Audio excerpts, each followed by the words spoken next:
Welcome. This is Dr. Shiva Ayyadurai. We're going to be talking about a very important compound called quercetin. You can see quercetin is found in many fruits, vegetables. Quercetin is actually ionophore. It supports the increases the bioavailability of zinc. But first of all, what's important to understand is quercetin is a bioflavonoid. And when you study bioflavonoids, you find out these bioflavonoids are in fresh fruits and vegetables and all sorts of dosages. But bioflavonoids, when you can really focus on those extracts, have very powerful effects. So again, hesperidin is a bioflavonoid, right? So bioflavonoids do not get the respect they deserve, but they have a profound value to our body. This way, when people say eat fruits and vegetables, we're talking about actually consuming those bioflavonoids. So let's talk about that. So this is a structure of quercetin. You notice it's got a bunch of helices here, 1, 2, 3. Oh, this one has 2 OH groups. Again, 2 OH groups. So these are sort of mirrored over here. And then you have this other internal group here with the double bond O and an OH. But quercetin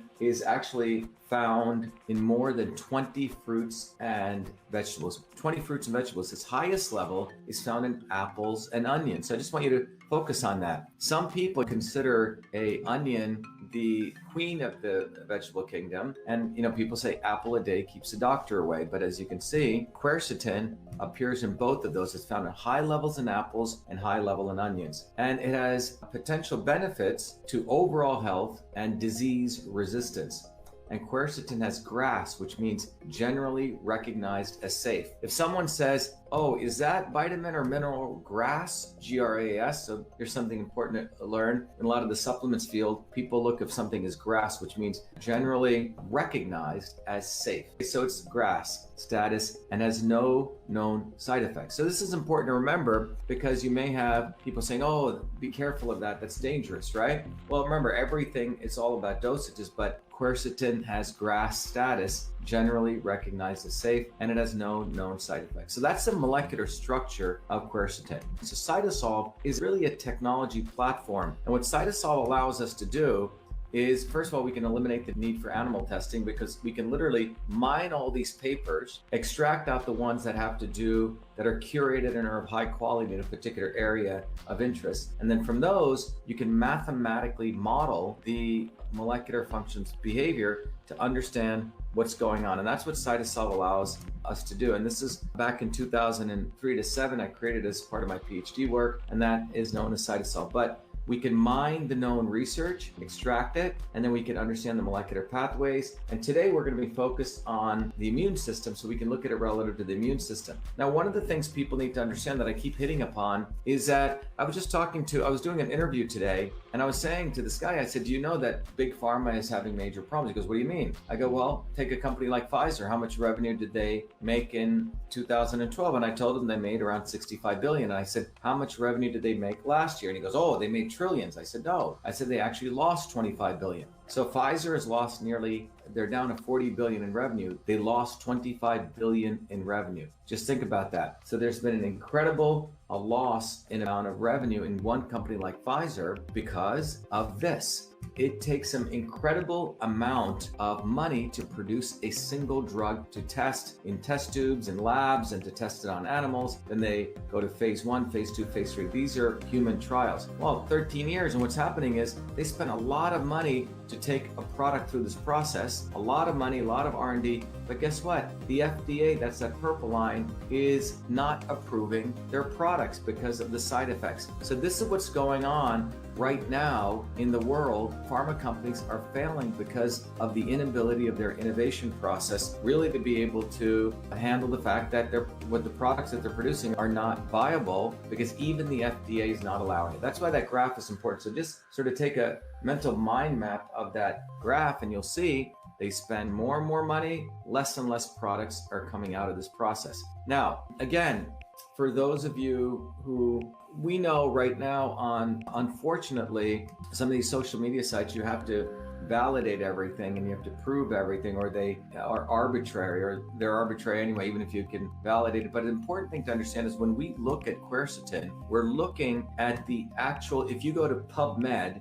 which is the National Library of Medicine's site where they store every research paper includes most of them that are done in medicine. And what you can see here is when you go and type in quercetin, you will find there are nearly 20,971 research articles referring to quercetin, 275 clinical trials, and it's been studied for over 73 years of scientific research are out there. 73 years of scientific research. This little graph, I don't know if you can notice, you can see in the last 30 years, there's been explosive research in quercetin. Again, it's a bioflavonoid and quite a number of research, 21,000 articles. So how would you go through 21,000 research articles? So that's why one of the capabilities that I did for my PhD work coming out of my MIT work was the ability to really look at those research papers, mine them, figure out what are the valuable ones, so you can build a much more systems-based understanding. I wanted to let you know that we use the technology here. We've helped many, many companies over the last 16 years, a lot of smart, innovative companies, but we decided with all the mathematical models we've created, why don't we try to use this to compute the best product we could think of from the science out there for reducing pain and inflammation, pain and discomfort. And that resulted in us creating MV25 using cytosol. We're gonna have more products that are gonna be coming, but let me just show you what MV25 is about for those of you who haven't heard about it. But this is using cytosol in a beneficial way, not to just do research, but find combination therapies.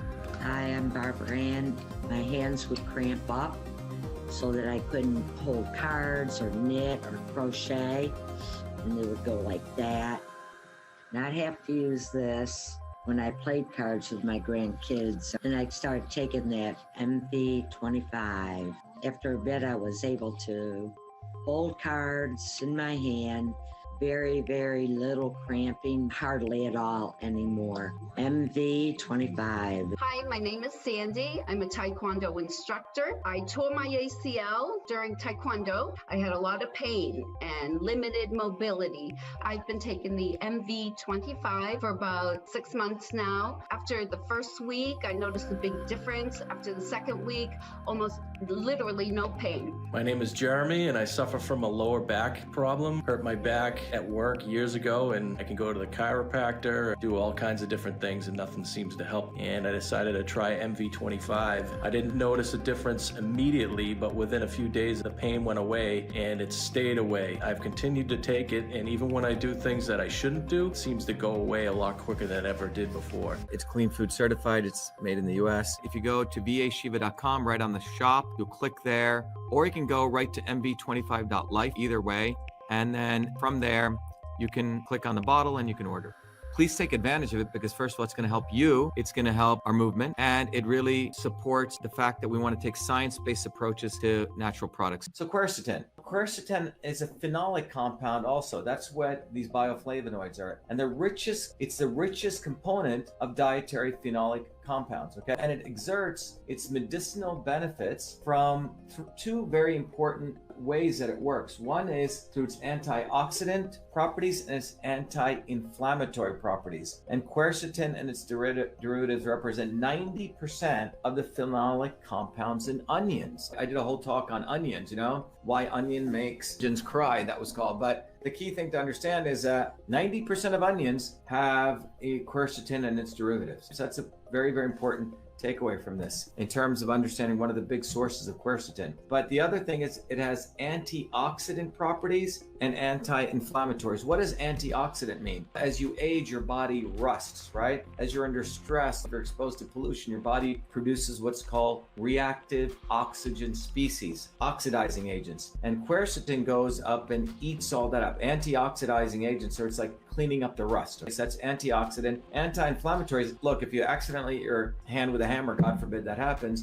but you get swelling and your body will release and turn on inflammation to go support it. So you want a certain level of inflammation, but you don't want inflammation continuing when you don't need it. So it has also an anti-inflammatory effect, okay? So that's the other piece of quercetin. The next aspect is let's look at the biological aspect. The top two are antioxidant and anti-inflammatory, but that's not only, it's anti-carcinogenic. And by the way, all of this is in the known science. People have spent a lot of their lives on it, figuring this out. It is is anti-mutagenic. It's anti-proliferative. So those three things are the things that make sure if you have cancer, it doesn't proliferate. Cardioprotective, hepatoprotective, so protects the heart, protects the liver, hepatoprotective, protects your brain, neuroprotective, and it's anti-obesity. So just look at that. So this is a systems medicine in some ways. A systems medicine means it's not only affects one system, it affects many, many subsystems in your body. Heart,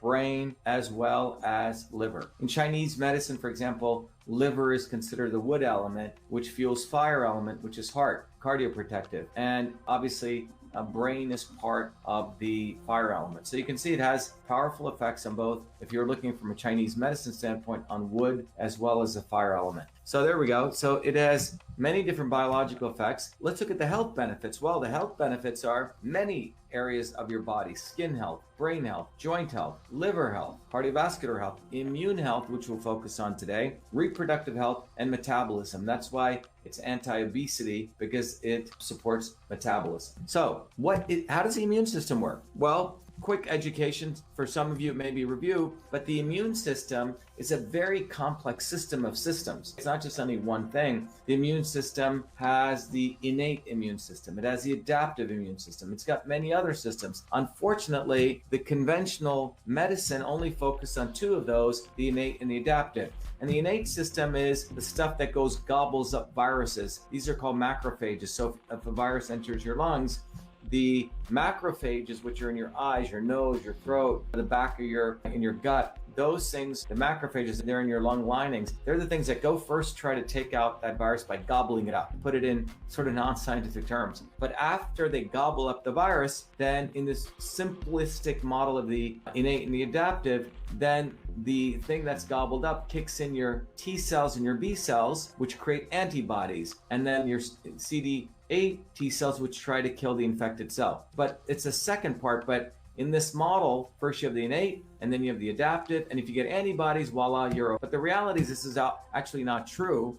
It's not the whole picture. The reality is your body's immune system is far more complex. It involves the interferon system. It involves a microbiome. It involves a virome. It involves a neural system, the gut-brain axis. In fact, this is what I presented at the National Science Foundation, where I was asked to give one of the prestige lectures a couple of years ago. So you can see that the immune system is far more complex, and it involves things like interferons, which stand between the innate and the adaptive. And the interferons look like these chemical structures on the left. For example, there's many interferons, interferon alpha and beta. They're virtually present in every cell in your body, and they're the first defense, and they are the things that create the antiviral environment. So the point being that independent of antibodies, related to it though, but independent, the interferon system kicks in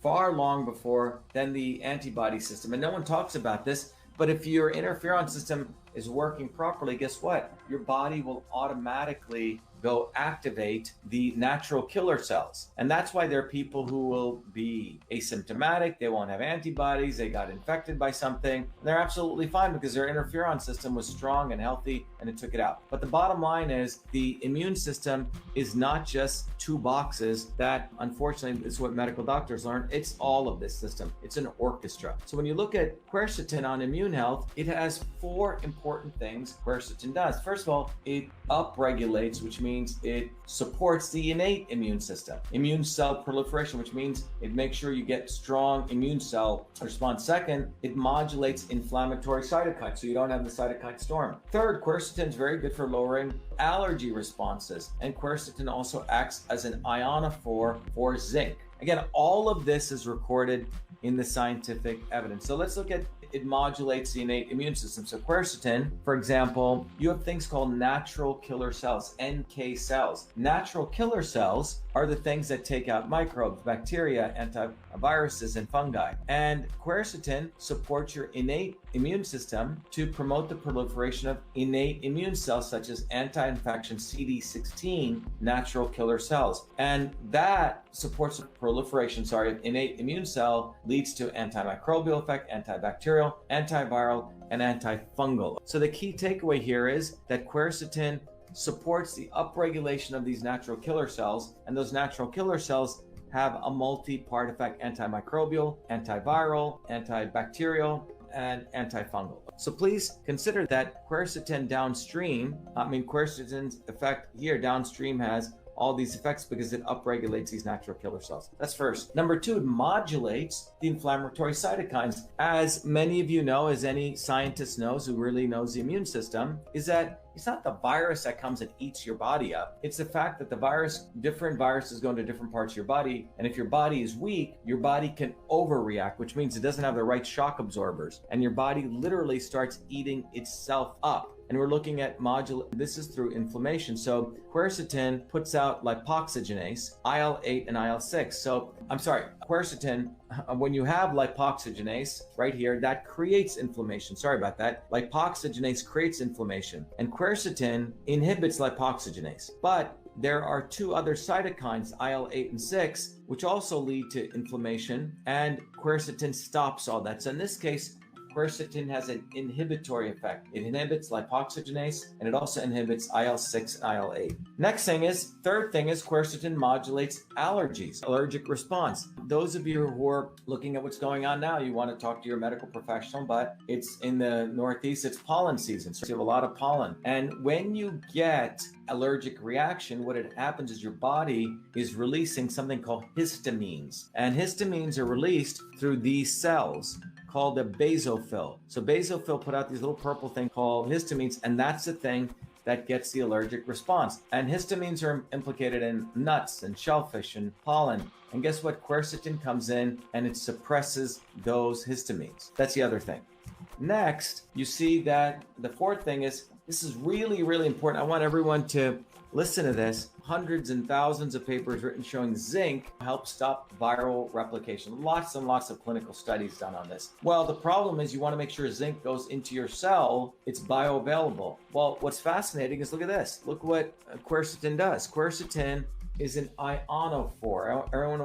I want everyone to listen to it. It's an ionophore, and that increases the ion transport into the cell across the cell membrane. So if this is the membrane of a cell, here's the outside of the cell, here's the inside. Well, quercetin acts as an ionophore, which means taking quercetin in combination with zinc, quercetin increases zinc's cellular uptake and increases antiviral activity. We know that zinc has a powerful effect in stopping viral replication, but because of quercetin, the ion pores in the cell membrane open up, and boom, zinc can squeeze through. And the other examples of ionophores are chloroquine, EGCG from green tea, resveratrol, ivermectin, which is an antiparasite. So zinc is the key. You got to get zinc into the cells to have an antiviral activity. And guess what? Quercetin is an ionophore. Hydrochloroquine is an ionophore. Quercetin is an ionophore. It lets zinc get in there. Another very, very powerful piece. So when you really look at all these capabilities of zinc, right?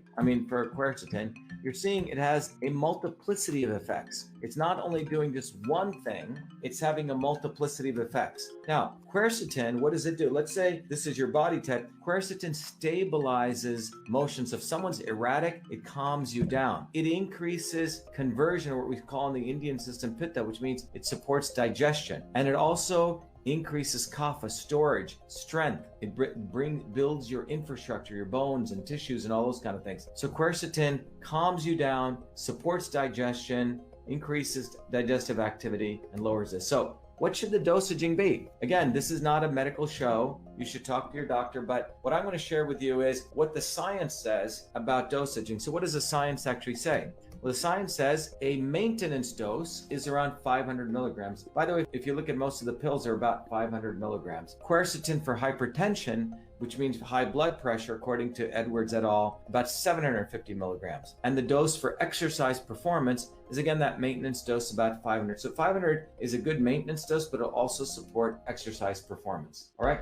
So what do we have? In summary, we have quercetin activates the cells of the innate immune system. So that means the cells that are your innate early system. But quercetin also inhibits inflammatory enzymes, such as lipoxygenase and inflammatory cytokines involved in the cytokine storm. And then quercetin mitigates allergic reactions. So you want to think about this as pollen season comes. And then quercetin acts as an ionophore for zinc, thereby enhancing the antiviral activity. So again, I just want to quickly have everyone look at that so you can see that quercetin has some very multi-part effect. It supports your innate immune system, it makes sure you modulate the cytokine storm, and it mitigates allergic reactions. And it also acts as an ionophore, so zinc comes in and zinc can stop viral replication. So there we go. There's quercetin. So anyway, I hope this is valuable, everyone. Be well, be the light, and God bless you all. Thank you.